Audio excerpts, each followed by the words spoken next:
You're listening to another episode of the Young Investors Podcast, so sit back and relax as myself, Brandon, and my buddy Hamish discuss the latest in the world of finance and stock market investing. Now, a quick reminder before we get into the podcast is that nothing in this podcast should be taken on as personal financial advice. If you're ever unsure about your finances or investing and you need some help, make sure you reach out to a qualified financial advisor. But with all that said, let's get into another episode of the Young Investors Podcast. All right, welcome back, everybody. Hello, Hamish. Hello. How are you, mate? I'm good. It's been an interesting week, probably for the both of us, right? You had a Michael Burry video that did very well last week, and I thought we're continuing on for our chat about YouTube content. Yeah, and I thought turns out make Michael Burry videos. Hey, Hamish. Yeah. I thought, look, Brandon did a video about Michael Burry and it did pretty well. I'll give it a go too. And of course, it was kind of the craziest 48 hours I've ever seen on my channel. It's insane. Which is it is insane. Crazy how much that man is getting in search volume and how much interest people have on YouTube. Yeah. It is crazy. YouTube's such a weird space because it's like you want to make the videos that you want to make. So if you want to talk about Warren Buffett, talk about Warren Buffett. If you want to talk about Michael Burry, do that. But at the same time, it's like, for your channel to stay alive, you also have to, you don't want to say force yourself, but you also have to try and see if you can tie it back to very searchable or relevant topics. Yeah, you do. And for some reason or another, at the moment, Michael Burry is just searched like crazy. Yeah. I mean, all of our analytics are saying your viewers are looking for Michael Burry content. Yeah. It's actually insane. Yeah. So, I just made a video a couple weeks ago and it's up to 3.5 million views, which is my best performing video ever by a long margin. That is very abnormal for my channel. Yeah. And you made one and it's got like a few 100,000 as well. A couple 100,000. And then I did a follow-up one and that one's on 50,000, 60,000 in a day or something like that.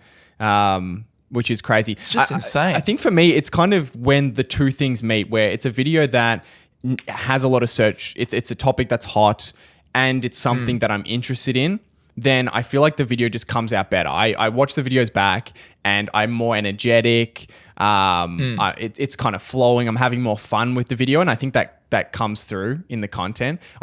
There's been a number of times I've done videos specifically on a topic because I thought it would do very, very well, and it's just absolutely flopped. And I think looking back, it's like, maybe my heart wasn't in it, Right. So I kind of find it's like a combination of those things, and I love reading Burry's Twitter. It's so good. He's super. It's so interesting, and I think part of the reason that he's so searched at the moment is because he is being so cryptic. Yeah. Like he's got very strong opinions. So that's one thing where he makes headlines because his opinions are strong. Like he is confident in what he says. Yeah. But he can also be kind of cryptic. And it's like, you guys got to figure this out, Yeah. I'm telling you how it is, but you got to figure it out. So that leads to a lot of people wondering and searching for explanations and that sort of thing. So yeah. Yeah. So interesting. Yeah. Marquez Brownlee, MKBHD, put out a video not long ago about making YouTube content, and something like, I can't remember. There was 3 key pillars to making successful content. And it was making content that you enjoy, but it also has to be content that your viewers want to see. And there was one other pillar that I can't remember, but it's interesting how he thinks about it. His videos obviously get squillions of views every single time. Yeah. I was like, yes, he makes the videos that he wants to make, but a very key part of his strategy is making the videos that the people want to see. Almost saying you guys control what I talk about a little bit. So yeah, it's weird. Yeah, it's just such a weird world. Yeah, and we were talking about just before how YouTube gives us quite a bit of feedback now in the studio, and one of the biggest feedbacks that we always get is if a video does well with your core audience, we will then recommend it to other places across YouTube. So a big part of that is like, of course, we want to do things for our audience, but it means we can't, it makes it difficult or it's kind of risky in a way for us to experiment with even topics in finance that are just maybe outside of what we typically talk about, like cryptocurrency, for example. If we experiment with that, YouTube might see, oh, our core audience isn't resonating with it, so we're not going to share it with other audiences which may very well resonate. I'm sure they do with cryptocurrency content because it's obviously extremely popular. So it is kind of, it's an interesting environment. I made a video about, it's like that video I made about who founded Facebook. Yeah. And the story behind how, I got Divya Narendra to come on. We spoke about how he started, how he had the idea for Facebook and blah, blah, blah. And that we put so much effort. Claude was editing that video for so long, like doing all the tiny little details, making it absolutely beautiful, completely flopped. Yeah. Because just regular viewers, it wasn't like Warren Buffett said this or Michael Burry did that. Yeah. So, but honestly, that Facebook video that I made is probably hands down my favorite video that I've ever made. Yeah, I was glued to my chair watching that. It was so good. Like, normally, I don't watch my own content. Yeah. Because I don't know. I don't know. But that video, when I play it back, even when I was reviewing it, just before it goes out, I was like, oh, this is amazing. Who made this? Me. No. Yeah, well, not really me. Half Claude. But yeah. Yeah, just amazing. Yeah, it's just so weird. And then and then sometimes you make like a video quickly reacting to something and you put like, you're under time pressure and you only have 8 hours to get it done or something and it gets like 1 million views out of nowhere and it's just like, what the hell? Yeah. What the heck? There you go. What if that's a little rant on YouTube. Actually, I noticed last week we got a comment that we need to cut the chit chat. Yeah, we did get that comment. Did you see that? Yeah, what were we talking about last week? We were talking about plants. I think that was kind of a bit of a... Yeah, maybe that was too far away from investing. But no, today we've got an exciting episode. We're not going to talk about inflation this week. We're not going to. We're gonna. No, we're not. We're actually not. Hamish, wait! You just said it. You just shot yourself in the foot. Now we're talking about inflation. Now we're going to spend the next 10 minutes talking about inflation. No, we're not. We're not talking about inflation today. We'll take a week off. Because inflation stopped. Yeah. It's back to, did you hear? It's back to 2%. It's just gone. Anyway, we're not talking about it. Turns out it was transitory. No, but I'm going to talk about Snapchat, new update out of Snapchat in a way that they're trying to generate some more revenue.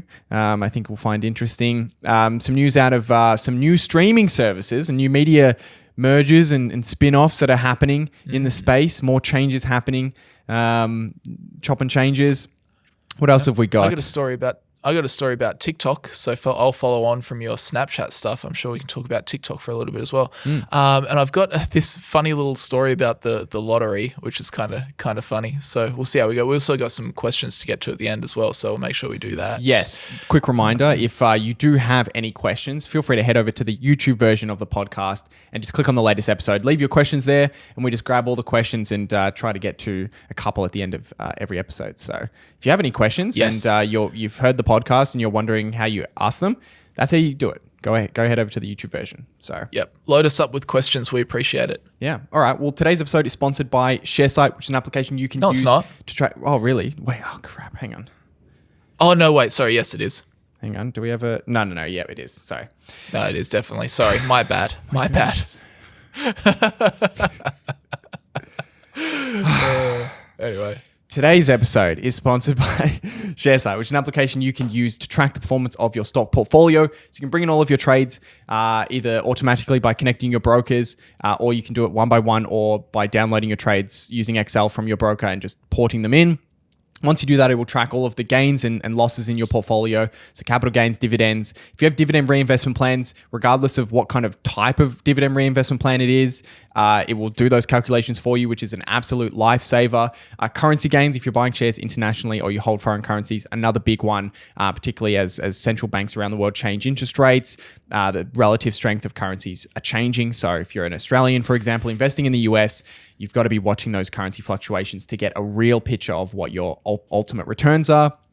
And then you can also use it for when it comes to tax time. So Sharesight generates up to 12 different reports that can be used to track the performance of your portfolio and use the tax time to work out things such as capital gains, dividend income, and more. And at the moment, you can try Sharesight for free by heading over to sharesight.com/young investors. That's site spelled SIGHT, sharesight.com/young investors. So use that link, sign up to a free plan, track up to 10 holdings for as long as you want, or you can also use that link to sign up to a premium plan. And if you use that link, you'll get 4 months off a yearly subscription. So go check it out, especially if you're in Australia or New Zealand. Tax time is literally upon us now. It's tax time. So if you haven't, if you're struggling with managing your investments through this tax period, Sharesight is an absolute lifesaver. So it does help a lot. Go actually. check it out. Yeah, I genuinely it don't really know. does. I genuinely don't know what I would do without it, because it does start to get quite complex, keeping track of when you've made purchases, especially international stocks. What was the currency exchange on these days? Just stick it in there. Everything is recorded. Boom. Absolutely done. If you're investing in the States, that's true. Because you do have to follow that currency conversion as well. So that's very handy. Yeah. But yeah, even if you're, I mean, we're probably, I mean, it's probably pretty tricky for us. But if you don't make that many trades, if you're mainly just buying and you're not really selling, then you might be able to get away with it. But if you're reasonably active, if you're like a trader as well, you would need it. Oh, you would definitely need it. Yeah. Imagine if you're like buying and selling every week. Oh yeah, that would be hell. Imagine tracking that for tax. No, you would definitely need it. Honestly, I would not even want to be a trader. No, just because of tax. Just because of the tax nightmare. It'd be such a pain in the butt. Yeah. Anyway, so Sharesight, everybody. All right, I want to start with Snapchat, because I thought this was a funny story that we can kind of have a bit of a laugh about. But so Snapchat is looking for ways to diversify their revenue. They're still doing quite well. Their earnings release was a couple of months ago, and they're still growing. I think they grew revenue at like 18% year over year, but they're slowing down, and they are seeing some of the macro effect that a lot of businesses are feeling at the moment, especially in the advertising space. But yesterday they released a kind of a very short press release kind of thing on their website where they announced that they're launching Snapchat Plus. So the newest streaming service brought to you. No. Snapchat Plus. Snapchat Plus. So Okay. Snapchat Plus is $3.99 a month. This is kind of like a second sponsor that we're not getting paid for, except that I'm actually going to bash on it. So it's kind of like the inverse of a sponsorship, I guess. It's the opposite. Yeah. We're not going to make many referrals with what you're about to say. It's an anti-sponsorship. No. But it's going to be I don't think it's out yet, but it's going to be $3.99 a month. And it's essentially some kind of premium Snapchat subscription. And it was very brief, what the description, but they said that the plan is going to include pre-release, experimental, and exclusive features such as pinning your close friends as your best friend forever. Whatever that means. So I guess it's really just going to be and customizing the app's icon. So some stuff you just really, really need for an app that you don't have downloaded. But it's kind of funny because it's like they're just going to be releasing. It sounds like, at least it's kind of like a beta testing for features. So you're just features that will eventually come to the main app, because it says pre-release and experimental. So it's not. You're like paying to be a test dummy. Yeah. Essentially. Yeah. So there's that. They said essentially they're just trying to diversify their revenue streams, but doesn't expect it to become a, quote, material new revenue source. So they're not really expecting to generate that much from this. It's just another source of revenue. It's just like going to be like 2% more or something. I don't. Yeah. I guess. Who's gonna buy this? I really don't know. I mean, I don't use Snapchat, so maybe there is something. I just can't imagine anybody paying for this. I mean, I struggle. I just struggle to see it. I mean, their audience is a lot younger, but I don't know if that really has much of an effect, I guess. You would think that would make it more difficult for them to get subscriptions to this, but it doesn't really sound like there's anything of substance, at least as they've announced right now. The first thing I thought of immediately was there's no mention of an ad-free experience. Which would be the first thing that you would think of if you're paying for a social media platform subscription. Is no ads. I don't want any ads. Get those, especially Snapchat That's a good ads, point. which are terrible. Get it out. That's what YouTube's subscription does. YouTube Premium, is that what it's called now?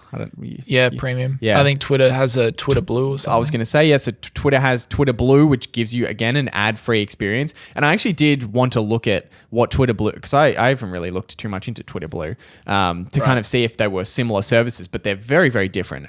Twitter Blue is ad-free, but more importantly, I think they give you access to kind of premium news from sites like the Washington Post, Rolling Stone, The Atlantic, and Insider. So it's kind of a way for you to subscribe to these typical articles that are typically behind a paywall, and you have to, pay like $1 per week or whatever it is. You always see that pop up.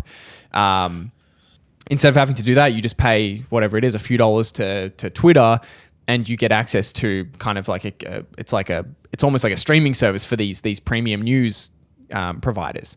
That to me makes a lot of sense. That's actually got some kind of substance of value that some people may view, getting access to a bunch of news content for one single price rather than, $1 here, $1 there, $5 here, $10 there.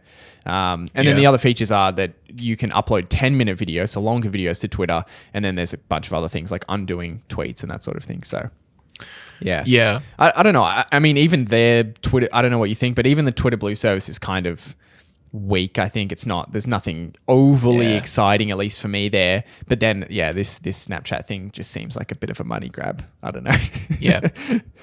Yeah, I think maybe Twitter Blue might suit people if you're like one of those accounts that has grown a big following and you're almost like you're a creator, you post, because Twitter is kind of like a place to learn as well. Like how many people in the finance space have followings because they post really interesting, insightful stuff. So maybe this could like help them a little bit. They link in relevant articles, blah, blah, blah, upload longer videos. So maybe it's tailored more towards them. But certainly Snapchat Plus doesn't look like anything that I'd want to go anywhere near. I mean, like I said, I don't use Snapchat anyway, but I mean, $4 a month and you get experimental features. So they're going to be buggy.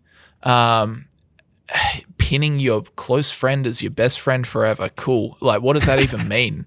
Like, what does that mean for your experience? Who knows? Yeah. Customizing the app's icon. It's like, cool. Changing your font. Like, that's what I feel like. It's just silly stuff. I don't know. I don't get it. One thing there is a case to be made for, some companies can charge for an extra amount to access like experimental new features. And the classic example of that is Tesla. Like they do charge, you can buy the $10,000 full self-driving thing and you get access to that software, which is still in its infancy. Like you would not want to turn that on and just go on your phone. Go to sleep. You want to be alert. Yeah. But it does still provide you with like some real world benefits. Yeah. For example, like, or even just autopilot in general. Like if I got a drink in the car, like a bottle of Coke or something, and you're just going along and you need to unscrew the cap, and you're like, ding ding. I thought you were going to say if I'm drinking a bottle of vodka in the car, like, I don't see the car coming across from me, I got my whiskey and I'm not going to hit them this time. Yeah. No, sorry, go on.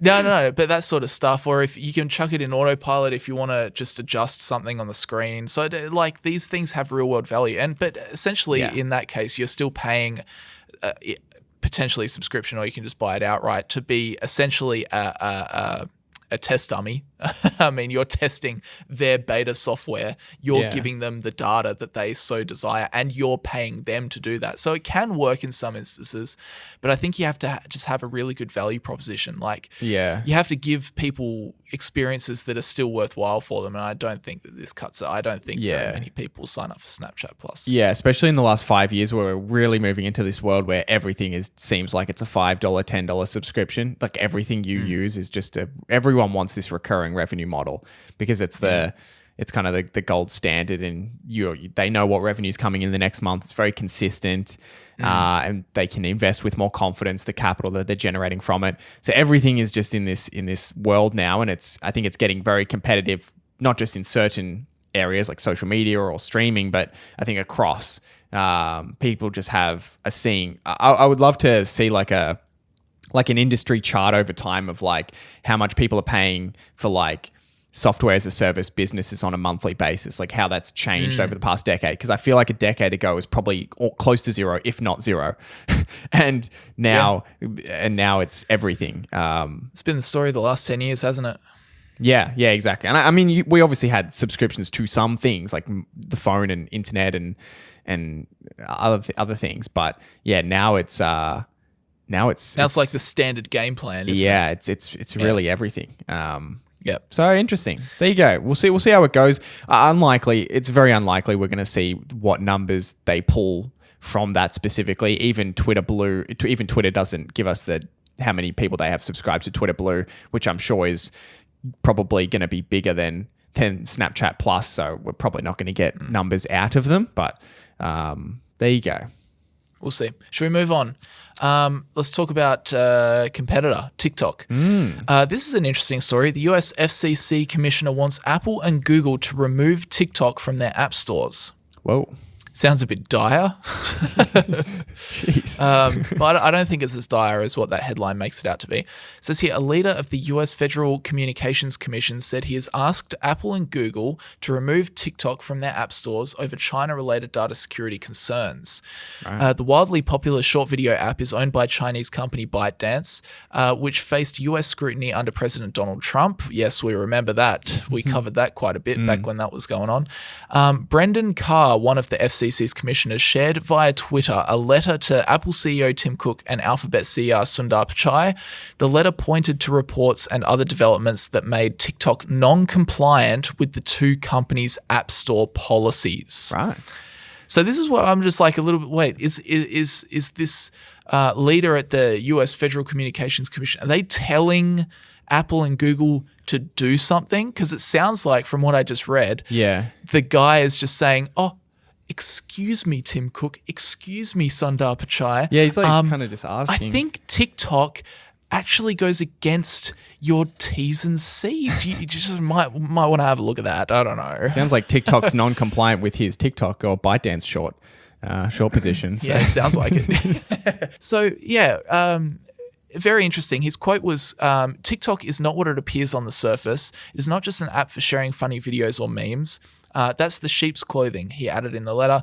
At its core, TikTok functions as a sophisticated surveillance tool that harvests extensive amounts of personal and sensitive data. Carr's letter dated June the 24th on FCC letterhead said if Apple and Alphabet do not remove TikTok from their app stores, they should provide statements to him by July the 8th. The statement should explain, quote, the basis for your company's conclusion that the what is that word, Hamish? Help me. I'm not the guy to ask. Surreptitious access of private and sensitive US user data by persons located in Beijing, coupled with TikTok's pattern of misleading representations of conduct, does not run afoul of any of your app store policies. Right. I'm still bamboozled by that word. I've never even seen that word before. So did they indicate specifically what the specific policies were that they think, or he thinks that that TikTok is breaching? I'm just trying to look at just around security, documents. I guess, and privacy of data. I'm just looking through the actual document itself. Interesting. Yeah.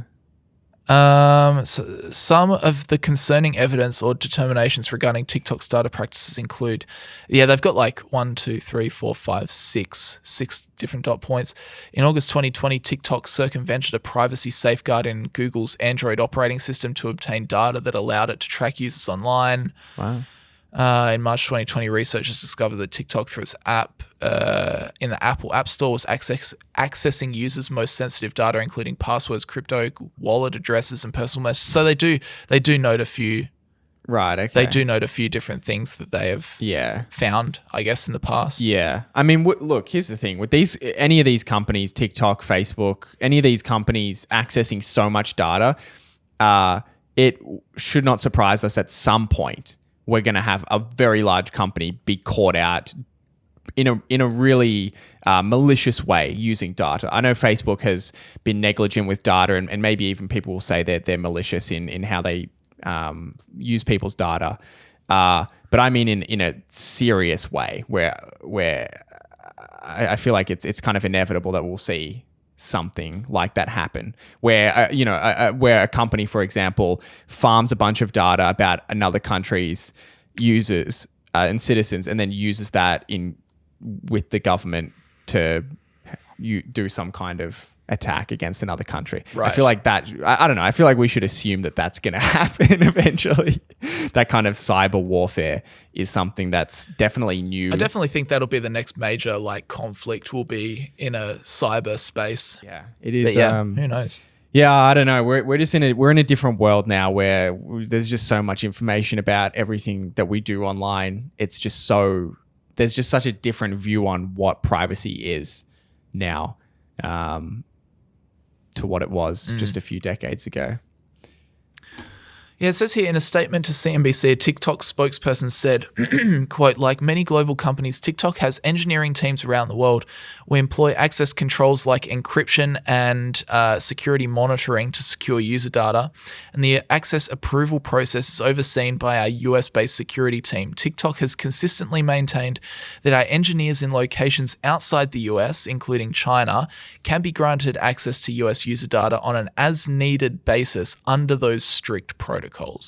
Right. So that's kind of like their defense, where it's like, yeah, we've put in place security protection measures, but I mean, we'll see what happens. This is probably, it sounds like it's going to turn into a non-story because it's kind of just like some dude at the FCC just being like, hey, can you just look into this? Yeah. And Apple and Google will probably just be like, we think it's fine. Thanks.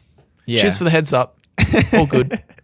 Yeah, it's all very confusing. I'm definitely not an expert on how these companies use data, and it's always surprising to hear the ways that companies have farmed data before. I mean, I think Facebook was a good example where they actually bought, this is a while ago, they actually bought, it was an application that helped you optimize your phone's battery. And so it's just a harmless battery optimization app. But part of the app's permissions was it needed permission to see which apps you're using the most.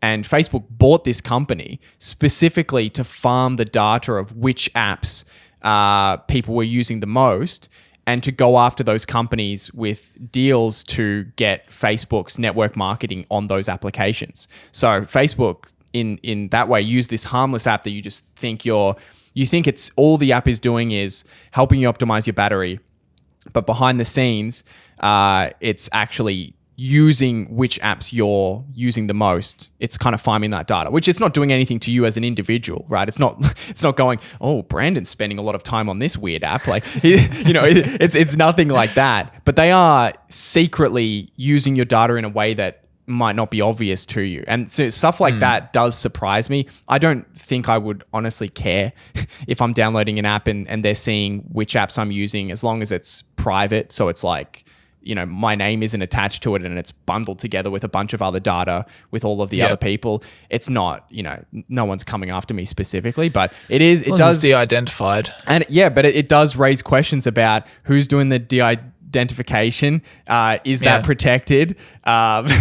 It's a very interesting and complex situation that I think we're just learning more and more about. And that specific one on Facebook, I don't think it's a huge deal, but it was interesting to me. Like, wow, they actually I never really thought of that. I never thought of, all of these. I've probably, especially when I was younger, downloaded a bunch of free apps and were just messing around with it. And you obviously, as a kid and even as an adult, you don't think about the ways that app might be, farming stuff on your phone for ulterior purposes. So, it's very interesting stuff. That's about all I had. Should I talk about this funny lottery story? Yes. It's kind of cool. This is just, I'll just chuck this one in for a bit of fun. This is not a very serious topic. I saw on CNBC, they just do these quirky, sometimes these little clickable news stories, which you click and read in like 2 minutes, and they've got absolutely no substance to it, but it's just kind of like a clicky headline. It says a winning $1 million Mega Millions ticket is about to expire. And then it says, here's how much lottery money goes unclaimed. I thought it was quite interesting. Wow. Actually. Okay. So okay. Sorry, go on. Yeah. Yeah. So I'll just read through the story. Looks like a Mega Millions player is about to join the ranks of lottery winners who end up missing out on a windfall. A ticket purchased in Louisville, North Carolina, and worth $1 million will expire Thursday, 5 p.m.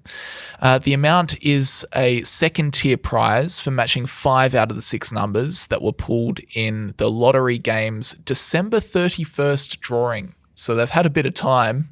Imagine dropping the ball on that, though. Yeah, I know, right? Imagine that's you. Oh, that's. So there you go. So they've got 6 months to go. And right. Okay. I would have thought it'd be a shorter window than that. I would have thought they'd try and really. You got to claim it within here, otherwise, oops, sorry. Yeah, all bets are off. Yeah, that does make sense that they would have quite a. I don't know. I guess I just never thought about the fact that there would be a window. I just assumed you're a winner, so you're a winner. But you're right. They would want to. It's their prize. They can decide, I guess, how quickly you have to claim it, and they would want to get that liability off the books as soon as possible and increase the chance that you might misplace or forget about it. I guess it's entirely possible. I'm sure it happens where you buy a lotto ticket every week and maybe you just missed one and you're like, oh, I haven't looked at this. And then you check it and it's a winner or, somewhat of a winner. Yeah. I'm sure that does happen. I'm sure you're going to go through and explain how much is lost, but that's not good. You got to be checking your lotto tickets. Yeah, it says even some jackpot prizes have also gone unclaimed by their winners over the years in both national lotteries.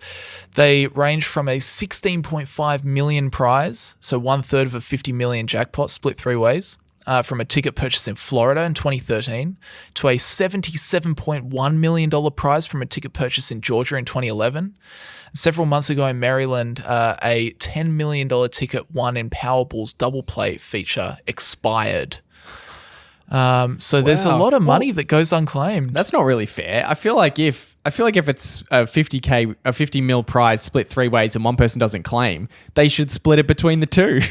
Yeah, why not? Because they won the prize. I guess they just, I don't know. Well, I mean, I know why the lotto company doesn't do that. Of course. Yeah, that's 70 million. That's, wow. That's crazy. Beyond these prizes, beyond the top prizes or second-tier prizes, there are lesser amounts that also can end up unclaimed, whether due to loss of ticket, forgetting to review the winning numbers, or other mishaps. Yes, of course. So here's the stats, right? In 2013, so there's 2 main lotteries in America, I think, from the research that I did. There's Powerball and there's Mega Millions. Right. And in 2013, from both of these 2 added together, there was $17 million in unclaimed prize money. In 2011, there was $77 million in unclaimed prize money. We're going back in time here. I started at the wrong end of the scale. 2006, there was $31 million. 2003, there was $46 million in unclaimed prize money. But here, this takes the cake. In 2002, there was $119 million of unclaimed prize money from these 2 lotteries. Wow. That's crazy. I guess the swings make sense because it's probably a couple of tickets. It's probably like 2 tickets makes the difference between a 10 million loss year versus a 100 million loss year. Like, it's not like heaps of people are losing tickets. It's I guess there probably is a lot of smaller ones that add up, but the big differences would be I like still reckon the big tickets. like one person missing Someone's a won the 70 whole million. thing and has lost it. Yeah. Yeah. That's Pretty interesting. Yeah, that's funny because the odds of lotto are already so bad, but if you also are reckless with tickets, you're just compounding that problem.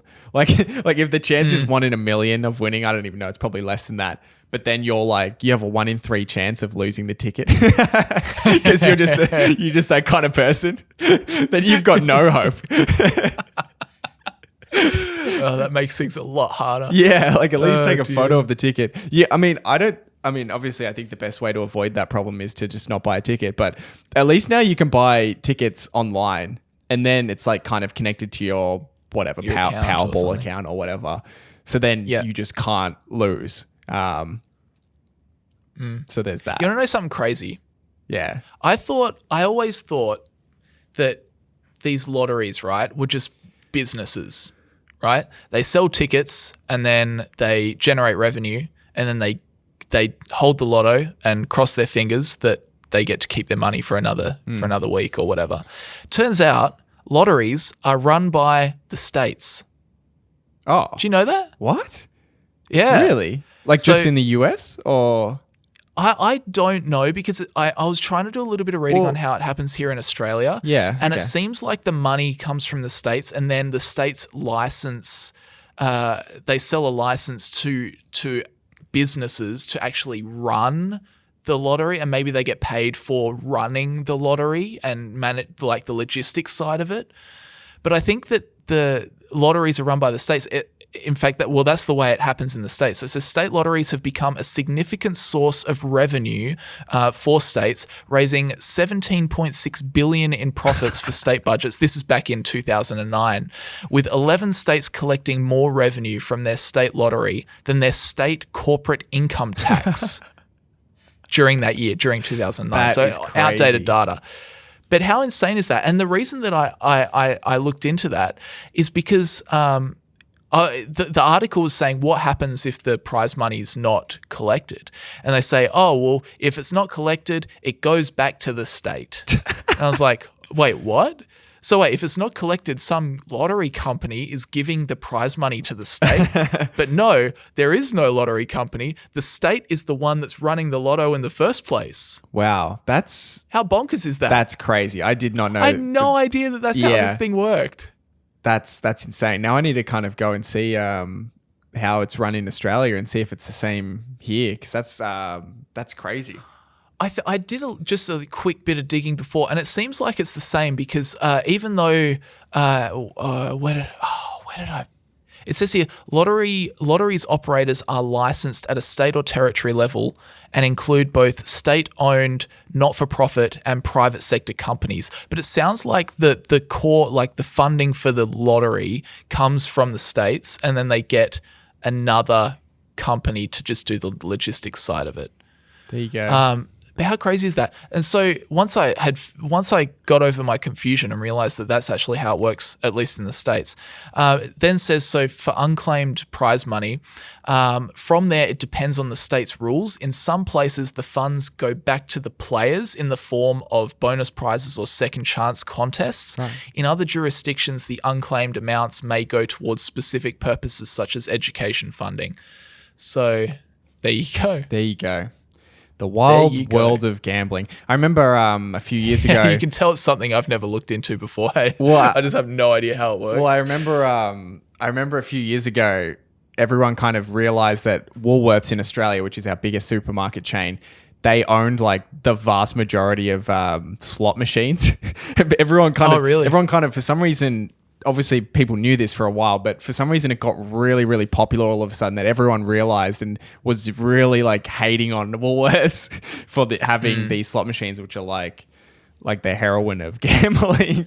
And apparently slots are very Australian thing too. Yeah, I think apparently so. We have the most slot machines in the whole world. Yeah. Or something like that. Yeah, it's not great. It's not a great form of gambling.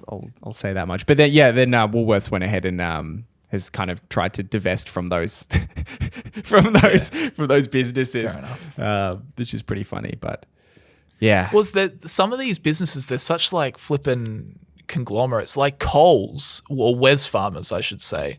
They, up until a few years back, they were coal miners as well. We have Coles, we have Bunnings Warehouse. And, oh, by the way, we also have these coal mines as well. It's like, what the heck? Yeah. Yeah, it's so they do a lot of stuff that kind of flies under the radar that you don't really realize. Yeah, for sure. Yeah. Interesting stuff. All right. So, have you ever bought a lotto ticket? I don't think I've ever in my entire life bought a lotto ticket. Ever. Never. Well, I think for me, it's just the probabilities. Like, you're too I know rational. that people love, but people love the idea of like the what if kind of. They like to think about the what if, fantasize. What if I had $100 million? What would my life look like? But I'm quite mathematical and quite rational. So, just with those traits, I'm never going to buy a lotto ticket. Yeah, it just doesn't make any sense to. Yeah, I can't justify a lotto ticket. I don't mind gambling. I do have fun gambling, but it's never from the point of view of like, oh, I could make money. Like, I just know the odds are against you. It's kind of like, oh, I'll spend $20 today or $50 and it's like a form of entertainment. But if it's not a problem for you and you can do, maybe it makes you more interested in a particular event. So maybe you're going to the footy game with your mates, and normally you're not really into footy, but you've put $10 on, Richmond to win. Maybe it makes you more invested in that game, and it makes you watch it and cheer and get into it like your friends are. Maybe that helps you. But I've never been a gambler. I like keeping my money. I like seeing my money go up, not down. Yes. All right, I had a bit of news out of the media, entertainment, streaming space. So there's another kind of restructuring. We've seen a number of these happen recently. We saw the 20th Century Fox merger with Disney. We saw Warner Brothers Discovery merge. So Warner Brothers was spun off from AT&T, and those two merged together. Viacom CBS merged in 2016, and now or a little bit after that, and now they've rebranded to Paramount because they're Paramount Plus. So we've seen a lot of chop and changes in this space. Businesses kind of trying to align themselves more to compete against Netflix, and we saw another one. So this week, Starz with a Z is going to be spun off from Lionsgate. And I'll be honest, I hadn't really heard all that much about Starz, but Starz is, again, in the US, a premium cable network and a streaming service. So they had offered both up until this point. And essentially now they're going to be spinning off from Lionsgate, which they only just merged with in 2016. So they merged in 2016 with Lionsgate. And at the time, John Malone owned Starz and he owned part of Lionsgate, and he had essentially hoped that this would be the first part of a media company that would go on to acquire a number of other media assets. So he thought, I own Starz, I'll merge with Lionsgate, and then maybe we'll buy AMC and we'll start to build this kind of conglomerate of media assets and studios. It's not what happened. So as we know now, they're actually going to be spinning off Starz essentially backtracking in a way. Although John Malone is still going to be kind of pushing forward with some of his plans on making media acquisitions. I'll talk about that in a second. But this year, Starz is turning their attention to streaming. This is, again, another media company making this turn. And I just looked up recently, in the last quarter in the US alone, 2 million cable subscriptions have been cancelled just in the last 3 months. So it's really starting to ramp up in terms of people shifting how they consume media, and that makes perfect sense with the inflationary pressures we're seeing at the moment. It makes perfect sense that people are like, where can I save $100 a month? And or $60 a month, $70 a month, and whatever it is. Cable is kind of a relatively easy place to go there. So Starz is going to be spinning off in the hope to raise capital to invest in streaming, and they've already got a couple of bid people interested. So Roku, which has that kind of, it's kind of like a portable set-top box device that allows you to access streaming on top of a TV that isn't a smart TV. Roku and Apollo Global are two big companies that are making bids for a 20% stake in this new spun-off business. So that's where kind of some initial capital is going to come from before they spin off into a public company. And Starz at the moment, in terms of where it sits in the streaming space, they have 24.5 million global streaming subscribers. So, you know, a sizable amount of quite a lot. Subscribers. Yeah, quite a lot. You know, quite a bit smaller than some of its biggest competitors, you know, HBO Max and Disney Plus, which both, you know, have 100 plus, 200 plus subscribers. Still, it's like the population of Australia. It is. It's a lot. Yeah. Exactly. Couldn't even get that many in Australia unless you've got a service that suits ages 0 to 90. Yeah, true. That'd be quite interesting. We have 25 million subscribers in Australia. Wait, what? Hey, what? Yeah. Are you charging the kiddies at the primary school by chance? Yeah, charging unborn babies like in the hospital. Yeah. Has he signed up yet? All right, here's your new subscription, mate. Congratulations. Here's your birth certificate and here's your Netflix subscription. By the way, that'll be $20 a month. Yeah. That'd be pretty funny. Get in early. Oh, gosh. So they have 25 million streaming subscribers. And then if you include their cable subscriptions, they have 35.8 million. So they have like 10 million cable subscriptions there. I thought this was kind of funny. One JP Morgan analyst said, Starz seems to have strong content, but is struggling to attract attention, which is kind of an interesting situation. I mean, if they have good content, wouldn't people be interested in subscribing to the platform? I don't know. To me, there's not too much of a barrier preventing people from trying out streaming services at the moment. They're all there for you. You can subscribe to whichever one you want. So I don't know. I feel like that's a bit of a cop out to say they have good content. It's called word of mouth. Yeah, I mean, you can't really say, oh, they have amazing content, but people just haven't got the attention yet. People just don't know about them yet. I don't really agree that that's a reasonable argument you can make. Now we're 10 years into streaming. I feel like that's doesn't really make any sense. But essentially, there's this article in CNBC was talking about potentially a unique opportunity for Starz to make a number of acquisitions in this space. So at the moment, you have big media companies like Disney, for example, that are making acquisitions and mergers in this space, but they're unwilling to acquire small media companies that just don't move the needle. So there's a lot of film studios in the US that produce amazing content, but they're just small film studios. And they won't move the needle for something like Disney or Warner Brothers to acquire them and bring them into their business, which leaves those smaller studios and networks to be cheaper to acquire. So Starz has two potential acquisition targets, one being AMC, which has made a bunch of awesome movies and series over time, and then A&E is another one as well. So yeah, that's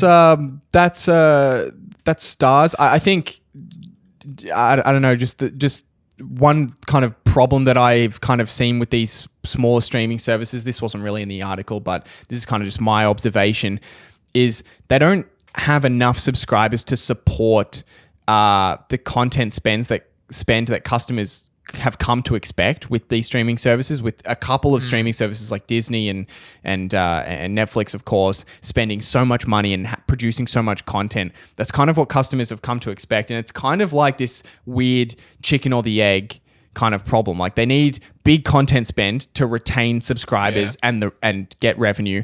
But to have big content spend, they need a large number of subscribers and therefore revenue to be able to funnel into that. But to get a large number of subscribers, they need to be spending a lot on content. So it's kind of this circle problem where they need to just operate at a loss probably for a period of time and just build the content, the new content churn to get people into the platform so that they can then support that larger that larger content spend. Yeah. I'm on their website right now just having a look at their content that they offer. I really honestly haven't heard of any of their TV series before. Yeah. I'm not a big TV person, as we've spoken about before, but I'm not even seeing really actors or. Here's a question: we just say actors now for both male and female. I don't think so. I think we say actress. No? Yeah. We still say actresses. I thought there was a big hoo-ha a little while ago where it became an umbrella term to include all genders. Yeah, but anyway, okay. I don't. Anyway, side note. That's a side note. That's a different podcast. I'm not episode. seeing any actors or actresses that I really know. Yeah. But yeah. But you're exactly right. It's just like they're stuck in a bad spot because they don't have the cash to sink into to make a Stranger Things, to make a House of Cards or whatever it might be. Yeah. And like even Netflix, I mean, it wasn't that long ago that they were spending far more than they were producing in cash. Now they're about like if you look at their free cash flow, it's like zero, right? So for a couple of years they've been matching their spend with how much revenue they're producing. But the couple of years before that, they were spending far more than they were bringing in. And that was when they already had over 100 million subscribers. So you can see where the challenge can be for some of these smaller platforms that have 50 million subscribers. How on earth are they supposed to produce enough content to continue to get to a Netflix size without the revenue to spend on content to already get there? So it's very difficult. The Starz currently has if you look at the top 10 major streaming services, they have the third worst churn rate. So they have the most people leaving their subscription on a monthly basis, only beating out Apple TV Plus, which has the worst churn because it's offered for free and then people just cancel it, and Peacock Plus, which I don't really know what's on Peacock Plus at the moment anyway. Yeah. But yeah, the way I see it is people will have more room to spend on streaming because they're canceling cable, which may be $30, $50, $60. So maybe they're willing to spend $30 to $50 on streaming services, but $30 to $50 is not enough for all 10 that are just the biggest players that exist and the many more that are going to come as well. So there's going to be a lot in that 10 that pretty much no one subscribes to, and they just will not get enough subscribers to maintain enough content spend to even maintain that small amount of subscribers. It's kind of like a scale issue where you're probably going to continue to see more consolidation in this space, more businesses merging with other media companies to merge their assets and then provide them all under a single streaming subscription. So, but I thought that was interesting. Another kind of move in the space where they're trying to raise capital and kind of kickstart their streaming journey. Same with Warner Brothers Discovery, which raised some capital from the spinoff and is now able to kind of invest in new content on HBO Max. There you go. I've been doing a little bit of digging in the background, and I've figured out that there is no set accepted actor, actress. It says like some things say actress, some say, get this, some say female actor. That's just. But this website is saying that's the more forward-looking way. It's like, what? Female actor? That's what actress means. That's what actress means. No, I think that's worse because it's saying that if you're an actor, you're a man, and if you're anything, you're a female actor. That's like you're one of those actors, but you're a girl. It's kind of like, I don't know. That sounds clunky to me. Yeah. Anyway, I've done the digging, and I am still confused as to what terminology I should use. I always accidentally call actresses actors because I think actor is just kind of, I don't know. It does seem to come as a default term for that career. I always catch myself. I'm always like, oh, this actor. I mean actress. I always kind of catch myself. But I thought that there was a thing in Hollywood where it was all like there was just the umbrella term, and an actor was either a male or a female. It didn't matter what. Like you are an actor. Yeah, I don't know. That would be simpler. It would be. I thought that's what it got changed to, but maybe I'm wrong. Anyway, there you go. Yeah, the world of political correctness. On on a related note, I don't know how much time we have, but Box office. Yeah, we'll talk about this. Yeah, I thought we could kind of look at the box office as well. Take a sidestep from streaming and look at some traditional media avenues. The US box office year to date has generated $3.63 billion, which is up a whopping 263% from last year. Wow. So, geez, give it a few more years. Box office is going to be the biggest business segment in the entire world. that's what I'm thinking. Like, I think Period. you take that 263 and we assume that happens every year for the next 20 years. And then AMC can sell its gold mine. It won't need the gold mine anymore. It'll just I want to chuck that into a compounding calculator or something. yeah, let's have a look. I'll do that in the background. Okay. Equity. Yeah. But anyway, so massive increase over last year, but last year was down quite a bit because of the residual pandemic effect. This year's year-to-date box office in the US is still down 33% from 2019. So it's still well off pre-pandemic levels, but is performing stronger than last year. Strong performance is driven by this week in particular, or the last couple of weeks, by Paramount's Top Gun Maverick, which was a massive success. Yes. Paramount doesn't really produce that much content that they put in the theaters, but occasionally they do something that's very, very good. It's made $1 billion globally. It just passed, and 520 million in the US alone. So, Yeah, crazy success. Have you seen it? I have. Have you seen it? Do you like it? I did. Yeah, I was Yeah, very. I thought it was good. I was very impressed to find out that they didn't use any CGI for the jet scenes. It was entirely Unreal, isn't done it? in jets, and they had to do a bunch of G-force training and all of this stuff, which is Unreal. which is crazy. That's incredibly impressive. I'm so and it glad shows. that they did it. It makes it look so much more real. Yeah, Yeah. I didn't think it was CGI, obviously, while I was watching it, but I definitely noticed, wow, this is really impressive if this is CGI, because it was insane. And then after I found out that it was all just real, which is crazy. Yeah. No, it was a very impressive movie. But yeah, it's very successful so far. Yeah, big one. Experts are expecting US box office to reach about $8 billion this year, which would still represent a 30 to 35% decline from 2019. So they're still expecting that it hasn't recovered. And for me, that's kind of a shock, because you would have imagined, I at least would have imagined, there would have been this over demand for theaters and theatrical release movies after the pandemic, that people would have been so burnt out by streaming services and content at home that they would have rushed out to theaters to see things. I mean, even me, I really don't go to the movies very often, but even I went out to the movies to watch something, because I just hadn't done it in a very long time. It's been like years. But that's not really what's happened. Movies just haven't really come back in a big way yet. Cinemas are typically considered recession-proof, actually, even though it's kind of this discretionary entertainment.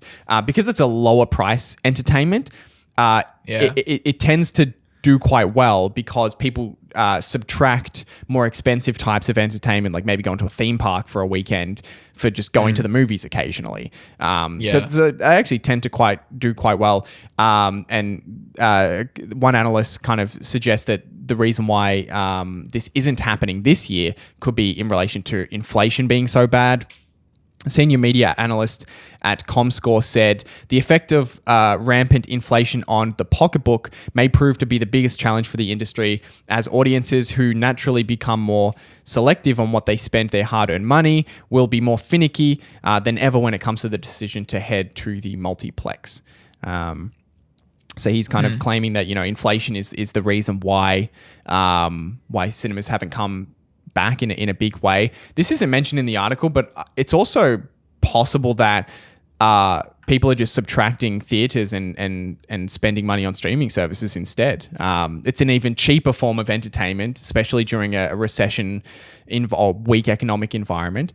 And a lot of movies now are just coming very quickly to streaming services. I mean, even Top Gun, I think, had a 45-day theater period, and then it's going straight to Paramount Plus, which is not long at all. That's like 6 weeks. That's a very different situation to, you go back a few years ago before streaming services and it would be at the movies for a period of time. Maybe it would be 6 weeks. And then you're waiting a long time for it to be on There DVD. was a gap. And then after that, if you wanted to rent it, which is typically what you would do, you wouldn't just go and buy a DVD of a movie that just came out. You'd want to rent it at a video store. It would be a long time. It might be months. So, I think it's a very different environment now. And if people are happy to watch stuff at home, then even the big theater releases are accessible for one subscription fee along with all the other content. So I think that is probably playing somewhat of a role as well. I don't know. Do you have any thoughts on that? Yeah, I think that is playing a role because you're right. There used to be a big gap. You got to see it in the movies. Otherwise, you will have to wait before you get to see the movie. So if there was a movie coming out, you would make sure that you got to the cinema so that you could watch it. Otherwise, it'd be, another month's passed. Wait, when is it coming out on Blu-ray and DVD? Oh, not until another 2 months. Are you serious? I wanted to see Star Wars, So you'd make sure you saw it in the cinema. But yeah, I was looking at going to Doctor Strange in the cinema 2 weeks ago, 3 weeks ago, maybe 2 weeks ago. Anyway, and there was still some session times. And I never ended up going. Then I opened up Disney Plus last week. There it was. It's on there. Yeah. It was a 1 week different. 1 week I was looking at it, should I go and see it in the movies? The next week I opened it on Disney Plus and it was just there. Yeah. And if you've already got Disney Plus for no additional cost. Exactly. So I'll just watch it on Disney Plus now. Yeah. So you're right. I mean, I think that definitely plays into it. But then again, is that part of the strategy? Is that Disney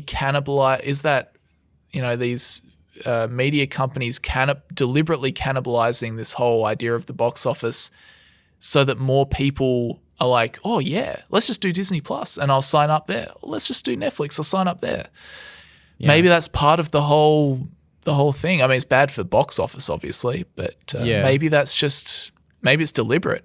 Yeah, I don't know. It'll be interesting to see how streaming services perform, I think, over the next year because we really don't know. Like there hasn't been a period where we've had a number of streaming services go through a really bad recession and where inflation is high and people are worried about where they're spending money. It will be very interesting. I don't know for sure what's going to happen, whether streaming services will get cancelled or whether it'll do like what cinemas typically do where people are cancelling more expensive entertainment and it actually might drive people towards streaming services, similar to how people were driven towards streaming services during the pandemic when they were kept inside their house and other forms of entertainment were not possible outside of the house. I don't know. It will certainly be interesting to see, how this. That's why I love economics. Yeah, exactly. Yeah, exactly. You can kind of just go back and forth. This could happen, or it could be the opposite because of these reasons. And how it plays out is just. I think you could definitely make a case for both of those things, for sure. Either one being true. We just have to see how consumers behave at the end of the day, and it doesn't matter in the long term for those businesses, for a lot of them at least. But yeah, to watch it will be interesting to see. For sure. All right, Hamish, we better get out of here. We're overstaying our welcome. We are. We'll make sure that we do have a few. We have like 5 questions. So we'll make sure we get to some of those next week. I'll make a point to make sure we get through some of the questions next week. But that was interesting. Good discussion in there. But yeah, we have run out of time. So thanks everybody for joining us and listening in as always. We do appreciate it. Hopefully you enjoy it. Make sure you subscribe. Go watch us on YouTube. Look at our pretty faces. At least Hamish's pretty face. You too kind. But yeah, do all the good stuff. Like, subscribe, leave a review. I don't know what to do with podcasts. Leave us a 5-star rating. We need more 5-star ratings. But yeah. Anyway, guys, thank you very much for watching. Thanks for joining us as always. And we'll see you guys next week. See you guys.